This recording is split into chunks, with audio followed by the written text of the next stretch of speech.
I'm Naya, mom, boob nerd, board-certified lactation consultant, and lover of lipstick and curse words. I'm that weird Indian girl you knew in high school, all grown up. And I'm Alexis, mom, birth nerd, and therapist plus doula, encouraging parents to hold joy plus what the fuck is this mess simultaneously. Some people think I'm too much, but those aren't my people. And we are the Top Knot Squad. TKS is a tiny little podcast about motherhood in real life, the good, the bad, the ugly AF. Hosted by two women that are passionate about our beliefs and unafraid to speak our minds. Friends that wanted to create space for all that ish we are too scared to talk about. Are you ready to laugh, be vulnerable, and keep it real with us? Top knots are not required. If the Top Knot Squad content makes you laugh, nod in agreement, or makes you feel less alone, we'd love your support in the cost of producing this podcast. Visit patreon.com/topknotsquad to learn more about our budget-friendly sponsorship tiers and how you can help ensure that TKS has a future. Every little bit helps. We've all read the stories of small businesses pivoting during this unprecedented time, some with more success than others. As small business owners, we know how shocking the sudden start of the pandemic impacted growth. But what do you do when your livelihood depends on in-person gatherings? Today, we are excited to welcome our friend and supporter, Theresa Haddow. Theresa is an artist and mama who lives in Austin, Texas. Theresa is passionate about helping parents connect with their children through crafting with her craft subscription box, The Create Kit. When she's not designing, making, or packing crafts, Theresa can be found making whimsical pieces of artwork and encouraging others to add a little creativity to their day. Yay! Welcome. Thanks, guys. I'm so excited to chat with you. We're glad that you're here. So we are trying something new this season to kick off each episode with kind of a check-in. And so we've been calling it our what the fuck or fuck yeah moment. And we just kind of take turns amongst ourselves and with our guests, either sharing a what the fuck from our day or week or month, whatever, or one fuck yeah. And it doesn't have to be parenting related. It's not required, but it is a bonus.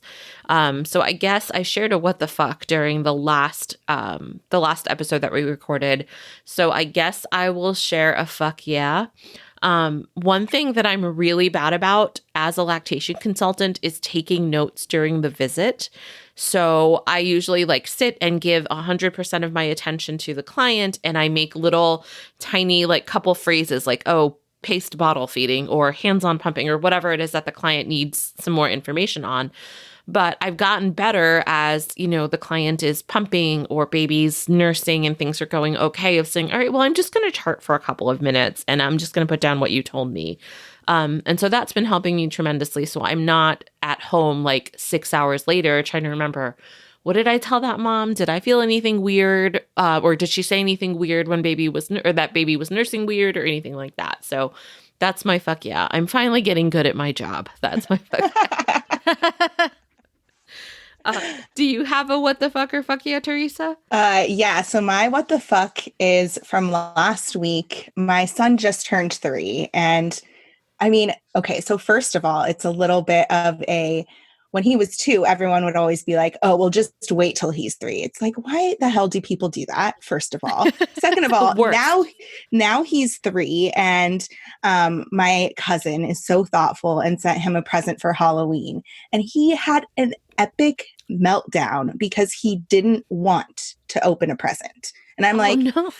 It's an hour-long crying fest. And I'm just I don't know what the fuck to do. I don't know why you're literally crying because someone got you a present and I can't deal with that. I don't know what to do. So just toddler parenting is my what the fuck.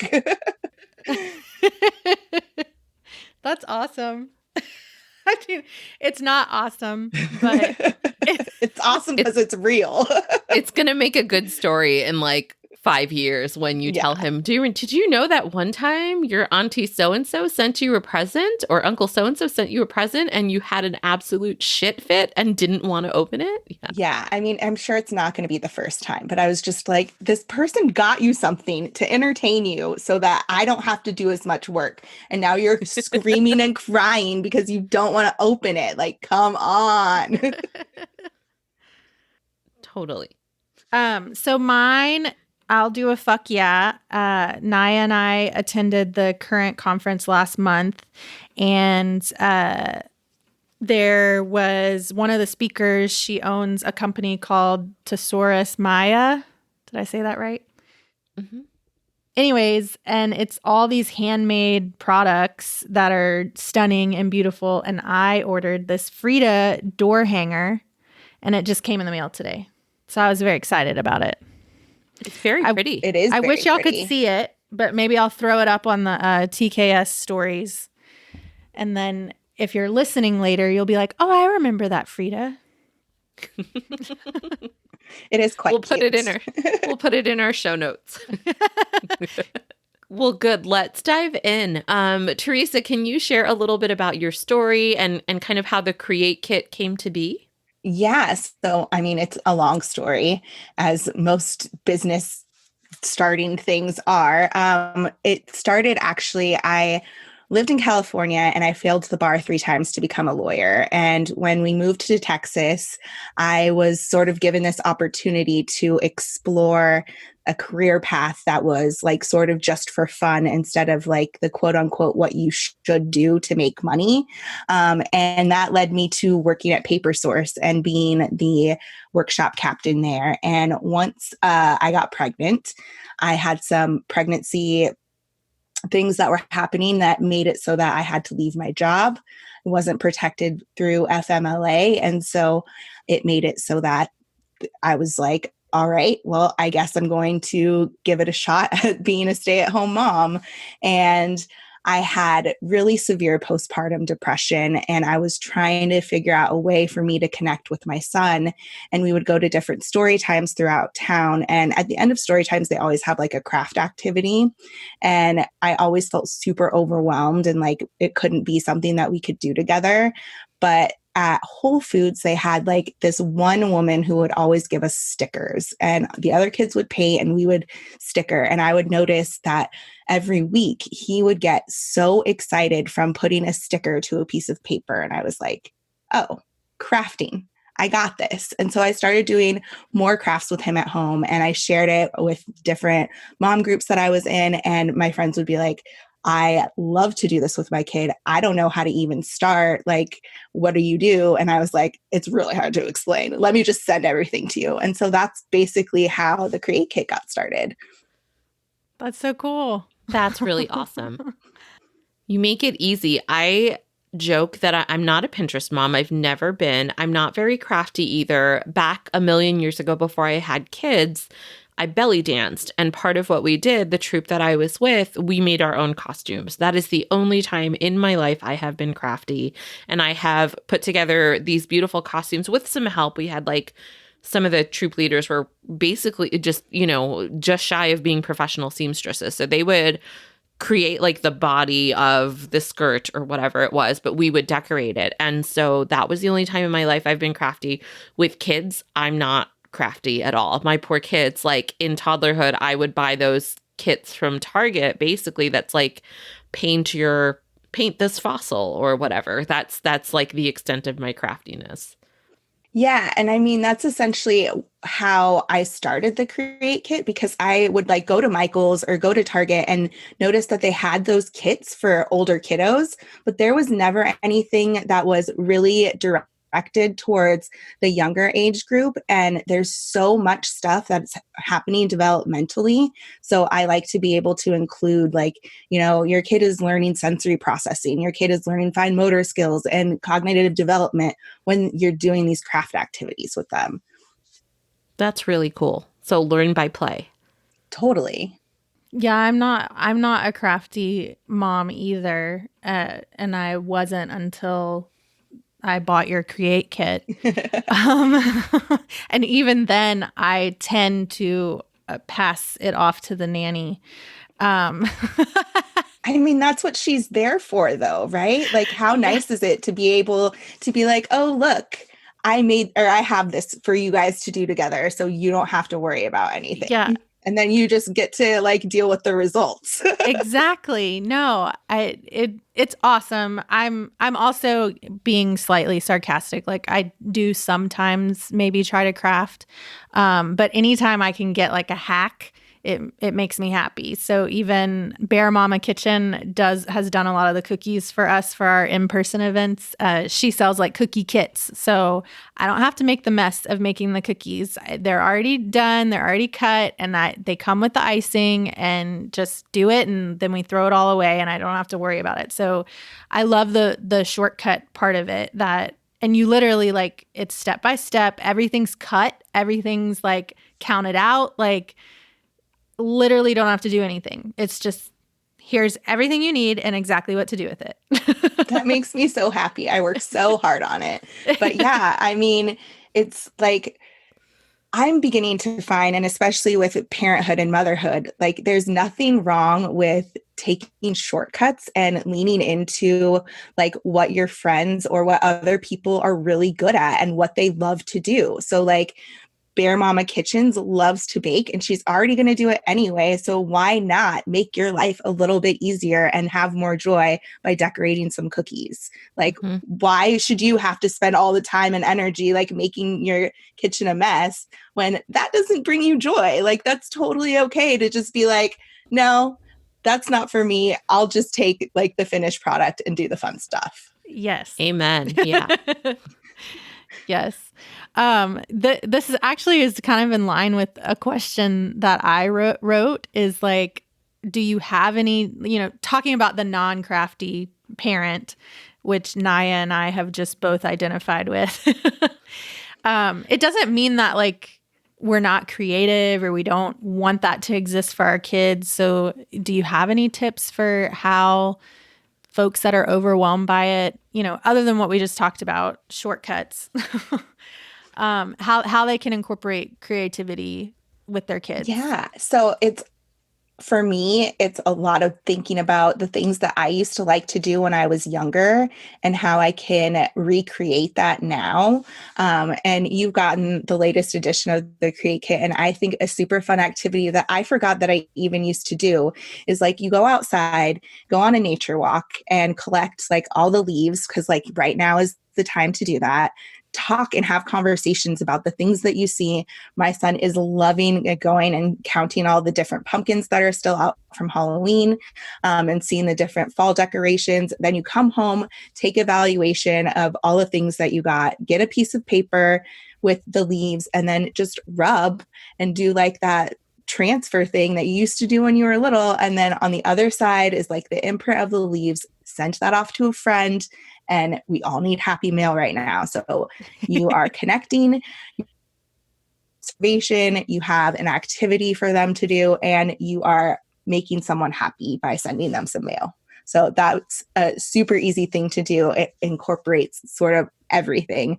And we can all do it right now. Well, not right now, it's late, but tomorrow we can all do it. Yeah, I was excited about that one, the mail part of it, of like we get to send it off to someone and make someone else happy. So I like that. I'm trying to think like what the hell did I enjoy as a child? I know it's hard. And see, that's sort of another reason why I started the Create Kit is because I don't have a super great childhood. I don't have a relationship with my mother or my father. And so the Create Kit was a way for me to sort of heal those wounds and give my son the memories that I never was able to have myself. Mm-hmm. I love that. Yeah, I think I also don't have a relationship with my mom. I feel like we've talked about that before. Probably. But I feel that deeply. And I think that's true, whether you have a relationship with your parents or not, like none of us get it right. And we're all fucking up our kids in some capacity. And so totally. There's always those opportunities for that healing component of let's do this differently. Yeah. Mm-hmm. So let's keep talking about crafting a little bit more. How have you found crafting to be helpful in your own motherhood journey with Ewan? I mean, like I've said, it's completely transformed our relationship with one another. I had a lot of gender disappointment that I was dealing with during pregnancy, and it was really scary, like having a boy and not having a male figure that's good in my life, and just like having this like I don't know how to connect with this person already in my head. And then obviously that came about once he was born, and then just trying to heal that relationship within myself. And so being able to find things that we can do together, like crafting and creativity, and figure out like ways that we can just imagine and play together is what has really helped just my journey of motherhood myself and really help my connection with him. Yeah, I can definitely see that and see how it would be helpful. Plus he's like your hamster. You can just kind of test the crafts on him to make sure that they're kid approved and Totally. they're not too challenging and, all of those things. No, he is my product tester. We attempted having my husband do the crafts with him for a little bit, but I was like too like hovery over, like, you're doing it wrong. You can't do it that way. And so that did not work out well. But yes, having him as the product tester is amazing. And it's a perfect excuse for us to, sit down and have that intentional time together. Because I'm just like you guys, like, if I don't make the time to do it, it's hard for me to like even find time to craft. And I own a crafting business. So yeah, I think it's called a guinea pig. yeah. Did I say a hamster? I meant a guinea pig. I'm sorry. I thought it was really funny. I was going to say gerbil, and then I was like, no, that's wrong. Let me just say hamster. I totally meant guinea pig. But it's funny. Now I want to say hamster. I didn't even notice. I want to say Okay. hamster too.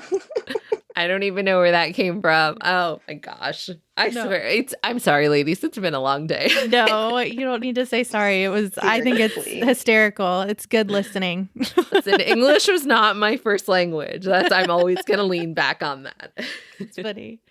Well, you don't just do kid crafting. Like, you're also an artist, and you've done a lot of cool things for us, for grown-ups, for moms. So do you want to talk a little bit about that? And Yeah.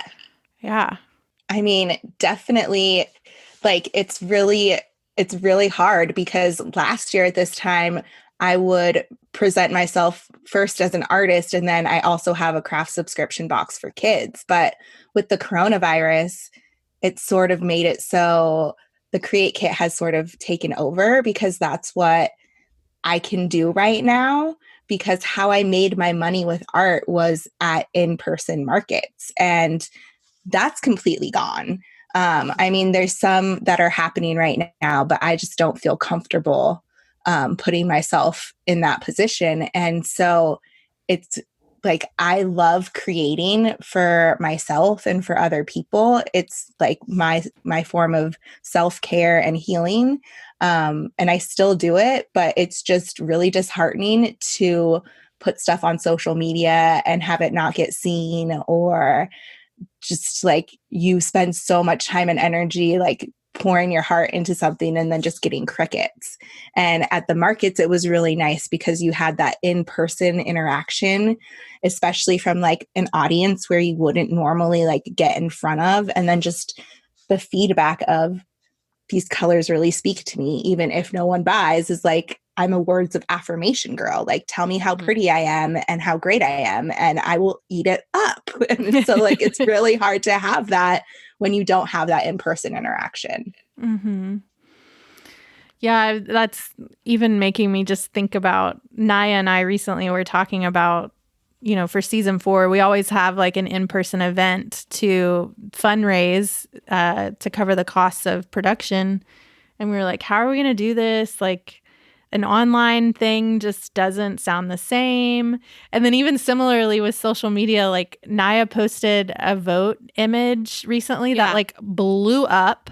It wasn't even our content. No, it was like 500 likes, or I don't remember what it ended up. Shared like 400 times. Yeah. I'm like, why can't this happen when I post a snippet from one of our episodes? Yes, exactly. That you like work so hard on. Like, I spent so much time and energy on this, and then it's like crickets, and then you do something that like, you're like, oh, this is just something to post, and it like blows up. Yeah, it's so frustrating. Yeah, totally. You did. I did see. I wanted to join. You did a paint class. How was that? Yeah. So that was really awesome. That's actually my fuck yeah for the week too, because tomorrow I'm teaching a 20-person private watercolor class for like business. That's And so Go cool. you. That's awesome. yeah, I'm like so completely shocked. So I have had this dream of teaching people watercolor since I started watercolor painting. And I always told myself that I couldn't do it. And like all the self-doubt things went inside of my head. And so finally, once COVID hit, I realized that, you know, I have all the tools at my disposal. There's no reason why I shouldn't just try it. What's the worst thing that happens is no one signs up. Cool, no big deal. But people signed up, and like 15 people signed up for the public one. And then someone found out about it and wanted to sign up her work for it. And so it's been like the most successful thing that's happened in my business this year. And it's so exciting to just realize that like I can trust myself, and just sort of like that confidence of like, oh yeah, I can do it, instead of just that voice of always like, these are why you can't. Hmm. Yeah, that imposter syndrome, I call it imposter syndrome, but Yes. it is so real whenever you're doing a job, period, but especially when you're doing a job that you really pour your heart and soul into. It's so easy to let those little thoughts in the back of your head just talk you out of whatever it is you're doing. I know I've had that, and Alexis has had to like hype me up before I go do something. She's my hype woman. If you need anybody, I highly recommend her. But yeah, it's definitely one of those things where it's so easy to stop, but you said it perfectly. You're like, what's the worst that can happen? Nobody signs up and I don't do it. And there's not really a whole lot to lose there. Yeah. I mean, I try and put it in the perspective of like, I've already been through like the worst possible thing that I could have, which was failing the bar. And I've done that 3 times because like my whole life was in this thing that like my career from the time that I was in 4th grade until I decided I wasn't going to take it again was all wrapped up in this is what I was going to be. And so now if I like I'm scared that I'm going to do something, I mean, it obviously takes a lot of talking out of it. And my husband is a very good hype man as well. So it's like that push to sort of just be like, I've already like been through something that's really sucky and really shitty. Like I can do this too. Well, I think too that, I mean, you're just making me think about more of us should be sharing about our failures. Like nobody shares about their failures, right? And that's part of why imposter syndrome even exists, because we're not normalizing that. No, nobody gets it right every time. Like, no, your plans don't always go the way that you hope, and things can be hard, and you fail and you have to pivot and do something different or try again or whatever it is, right? So I love that you're like honestly saying that out loud. Like, this is a thing that happened to me. It was really hard, but here's where I am now on the other side of that. And more of us should be sharing about that. Yeah. I mean, it's a lot. I go through it every single day, but it's also just like my fear of failure, I realize now, was so wrapped up in worrying about what other people would think about me because I'm this person that failed the bar. Like, what would all my friends at law school think? What would my family think? What would my fiance at the time think? Now my husband. And it's just like, it comes with age, I guess, but it's just like, I don't give a fuck what anyone else thinks. Like I don't care. Yeah. So. Yeah. What do they call that? Snaps. All the cool kids do that. I was giving you snaps in my head. I don't understand. I don't give a fuck either. I'm not a cool kid. Yeah. Have you heard of that, Naya? I have. Yeah. Where people snap instead of. I don't know where I heard it from because I'm not cool, but I've seen people do it, and I guess maybe that's like the more polite way to praise somebody for what they've said or done instead of not more polite, instead but like clapping, less distracting. Yeah. It's like a quieter snaps. but it's just as distracting. Like, let's be honest. Like, it's just as distracting because I'm there's with you. always like those couple people like us that are like, wait, what am I doing? Oh, we're snapping? Ugh. Oh, okay. And then you're just like, whatever. Like, Yeah. just clap. Or if you're the person up there, you're like, oh shit, they're snapping at me. What does that mean? Well, whatever the case, I was giving you snaps because, like, amen. Who gives a fuck what people think? Everyone needs to reach that point in their life. I mean, I'm not there, but I try and be. Yeah. Yeah. I'm on my way there as well. Well, we touched on this a little bit. So, we talked a little bit about the watercolor class that you're doing, and can you share any other ways that you've found to just kind of pivot your business, whether it's the Create Kit or whether it's your fine art painting or instruction classes, just with the rise of Zoom meetings? I mean, obviously, my watercolor class is the complete product of having being able to run a business on Zoom meetings. And Zoom has also been a really incredible way for me to connect with other business owners that I normally wouldn't be able to connect with and be able to have that sort of networking that I wouldn't other normally be able to have.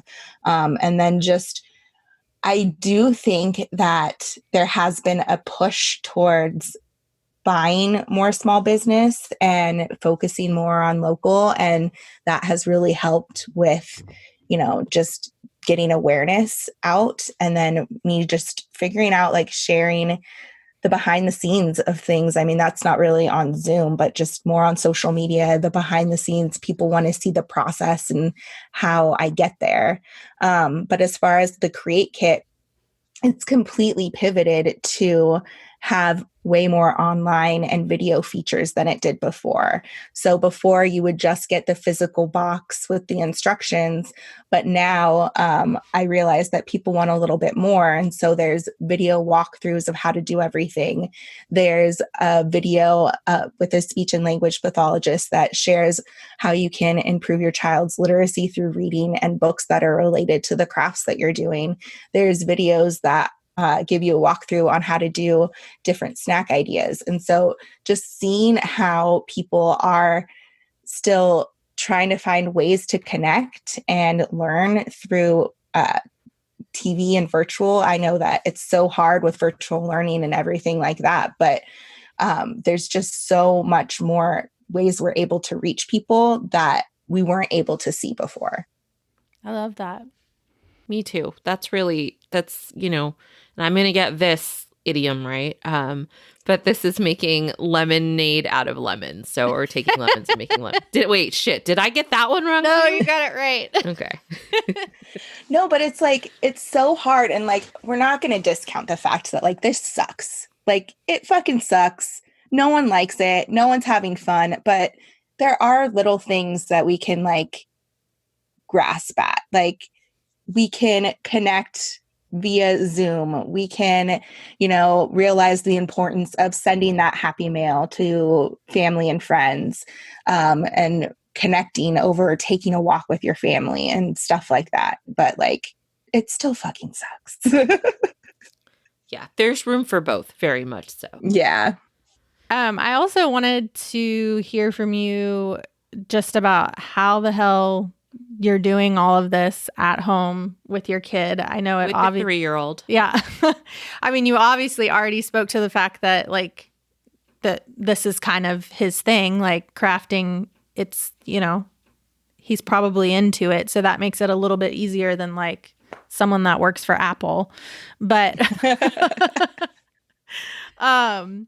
but tell us what that world is like for you being a work from home mom, and how you manage it and how that's even had to shift in COVID times. Yeah. I mean, so when COVID hit, we pulled him out of daycare, and, we were trying to do our best to make it so that we were protecting our family. We weren't doing anything to overflood the healthcare system. And we're in a position where my husband and I both work from home. But up until recently, September, we realized that none of us were happy. We were all super miserable.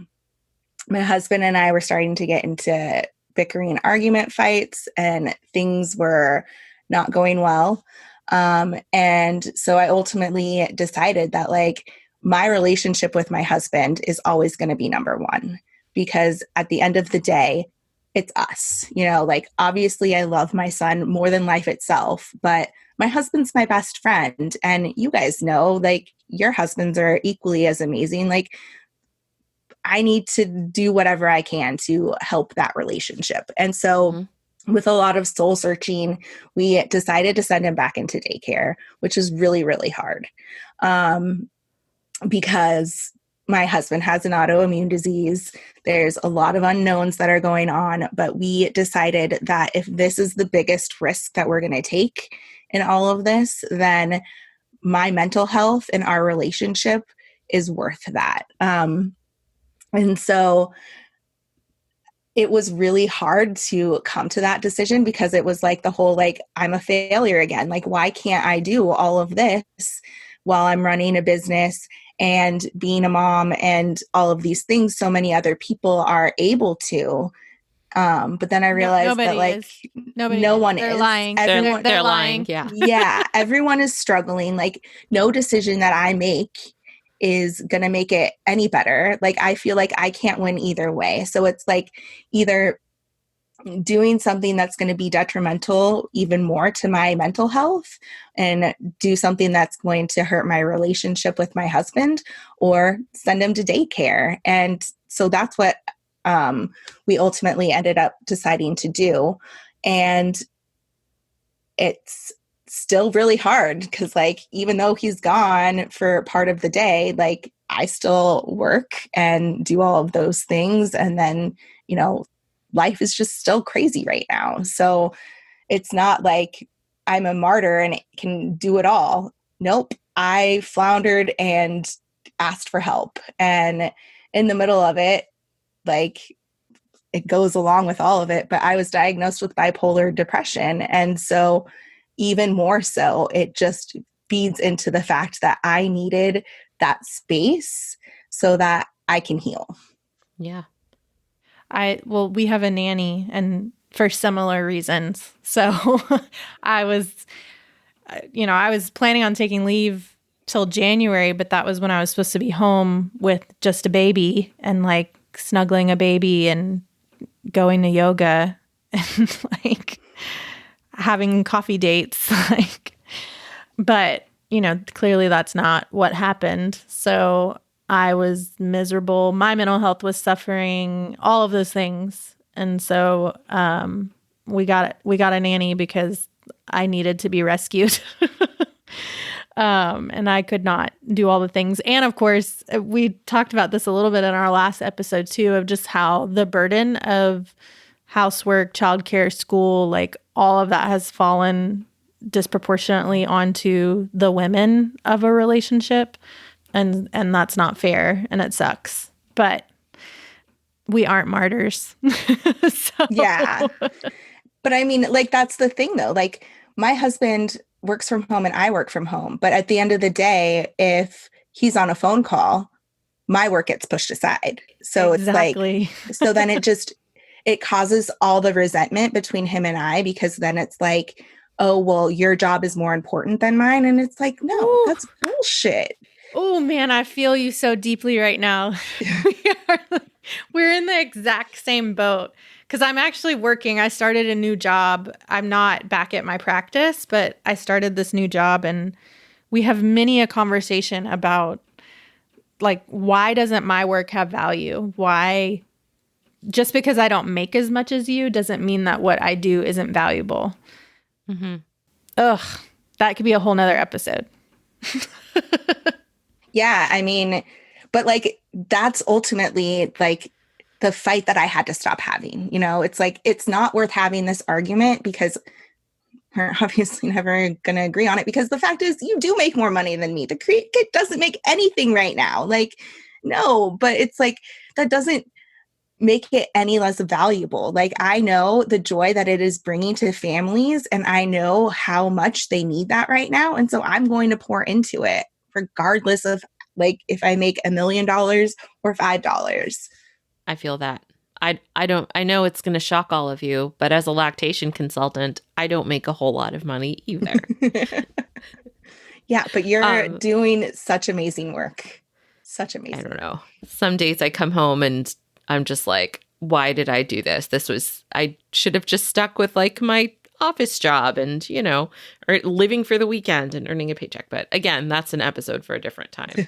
And then that little voice pops into my head, like, you're not good enough, or you should have done this instead, and all of those things. Yeah, I hear you. And I think you hit the nail on the head when you talked about your decision to send him back to daycare. It's not a decision that you made easily. It's, and we talked a little bit about this on our last, the podcast that we recorded just before you, was nobody's making these decisions easily. These are all gut-wrenching, incredibly hard, rock versus a hard place sort of decisions that families are having to make during this time. And I think it's so easy for us to, not us in, the three of us, but us, the general us, to make these judgments and be like, I can't believe she's sending her kid back to school. Doesn't she know what's going to happen? Or the opposite, or what's wrong with these people? They're not sending their kids in. You can't shelter them. They're, all of those other things. It's so easy to pass this judgment, but nobody is like putting forth the time to think about probably all of the tears and sleepless nights that went into whatever that decision was. Yeah, totally.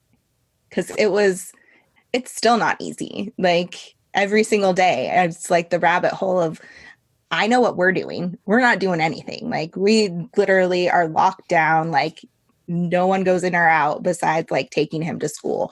But then like, it's like, I don't know what the other parents are doing. And like, we live in Texas, so you see all this crazy shit and you're just like, am I making the right choice? I have no idea. But then at the end of the day, it's just like, I just have to do it. Like, it's what's best for our family right now. Mm-hmm. Yeah, absolutely. I had a fun question. If you could share one super simple, easy craft that's COVID friendly, I guess all crafts are. What would it be? If someone, the non-crafty folks are like, where do I start? What's like the easiest foolproof craft that they can try? I mean, so anything that you get with paint is obviously going to be a hit with the kiddos. But obviously, as soon as you say the word paint, parents are like, nope, I'm out. But they do have washable paint. It's basically just like watercolor, but it has more pigment in it. That's going to get my artsy friends all like, oh, I know what that is. Other people are like, what's pigment? But anyway, you can just get some paint, get whatever toy that is like plastic that they're obsessed with. My son right now is obsessed with trucks. We also got a bunch of mini pumpkins for decorations, and we've done this as well, but just let them paint it and then give it a bath. Like, it sounds so simple, but like letting them paint it is a great fun sensory thing. They get to work with all the colors, and then giving it a bath is like they're cleaning up. It's a whole other entire sensory project. And you can do both of them super easily at home. I love that. Also, so easy. More than once, I have been able to convince my son to take a bath because we were giving his things that he painted a bath. So that's he wanted to take a bath with them. It's so smart. That is really smart. You guys remember what it was like to have toddlers, right? Like they just have opinions about everything. And I'm sure it's just going to get worse because like I still have opinions, but come on. We actually recently, my new job like includes, like I get to be a part of the benefit that they offer, which is they help new parents. So we got to do a session with a specialist on positive parenting. Ooh. and we were talking, my daughter Rowan is super spirited, and we've talked about her a lot. Everybody that listens knows about Rowan. But anyways, she's like, I could probably start an Instagram account of like, Rowan was here, because she'll like draw on walls and paint things that shouldn't be painted. And I feel like that's intensified with COVID. Like she's done even crazier things. Like she took one of my lamps and drew a face on the lampshade. Like, so like just shit like that, where to me it's destruction, but to her it's like, I'm just creating. And then like she also has been on this kick of, I'll find things cut up. Like she's cutting socks and cutting paper and cutting balloons, and she's making clothes for her Barbie doll out of all of these things. And I just find little pieces everywhere. Anyways, long story short. I totally used to be that girl. I totally used to be that girl. Well, this is her. So sorry. Well, she's also a part of the reason why I was like, I need the Create Kit, because I need her like to have a tangible thing, so she's not just cutting and drawing on shit around my house. Totally. But long story short, we're talking to this specialist, and like I was telling her about how this has gotten way more intense, and I just don't know how to like, what's the word? Like harness that energy or whatever. And she was like, do y'all have a garage? And I was like, yeah. And she was like, do you have like an old sheet? And I was like, yeah. And she was like, just put a sheet in the garage and give her the paints and just let her go to town. And like, it won't mess up your house. It's in the garage. It's a sheet that you don't care about. And it also like gives me a break, because she gets to be creative and do the messy thing. You made me think of that with your paint a toy. You could also paint a sheet in the garage. Yeah, no, but get her a canvas. There's paints in the Create Kit this month. Give her a canvas and just let her just do, like give her glue and other stuff to like stick to it, and like she loves glue. Just do it. Glue. She loves tape. I cannot keep tape in this house. Same thing at my house. I don't know. I would buy like pre-COVID times, anytime Target had like this Scotch brand tape in the dollar spot, 2 for $1, I'd grab one. They're gone. I don't know what happened to them. But on that note, you both actually reminded me of one of the few Pinteresty crafts that I did with my son, with my oldest, when he was actually probably about 3, maybe 4. So I went to Michael's, and they had like the canvases were buy one, get one half off, or maybe they were even 50% off. I can't remember, but I bought a whole bunch of them. And so I took that blue painter's tape, and his name is Ethan. And so I took the blue painter's tape and I made an E with the painter's tape. And then I gave him a bunch of paint, and I was like, paint this. So we did that, and we let him paint it. We let the paint dry.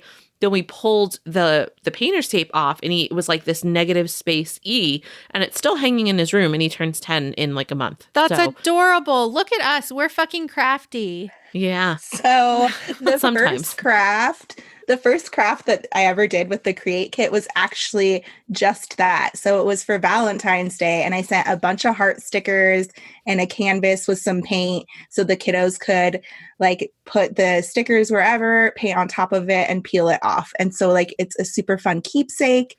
Like they can send it to grandparents, they can keep it. But like, yeah, that's a super easy and great thing to do, because like, yeah, so great. I love it. So easy. Yeah.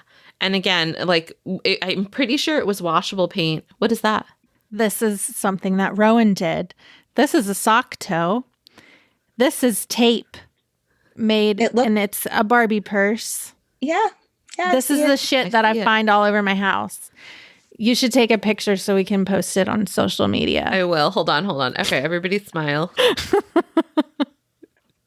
Perfect. Got it. I love it. Yeah. I mean, she's just a creative kid. You just need to figure out ways to like let her explore it, Yeah. Yeah. Channel it into something more tangible. Yeah. And in a safe way. Exactly. Well, we're about out of time and questions for you. Theresa, can you tell our listeners where they can find you, where they can find the Create Kit, and we'll include all of this in our show notes as well.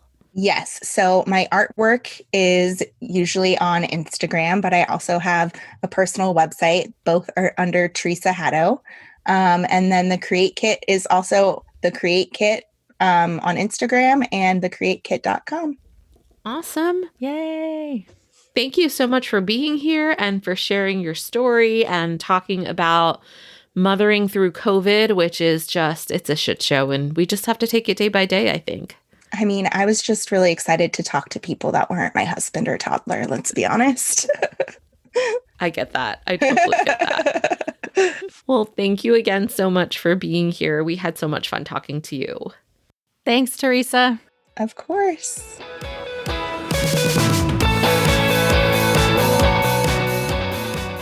If the Top Knot Squad's content makes you laugh, nod in agreement, or makes you feel less alone, we'd love your support in the cost of producing this podcast. Visit patreon.com/TopKnotSquad to learn more about our budget-friendly sponsorship tiers and how you can help ensure that TKS has a future. Every little bit helps. If you like what you hear, then be sure to click the subscribe button in your podcast app. While you're there, leave us a review. You can find us on social media. Just search for Top Knot Squad. We welcome your feedback and love making new friends.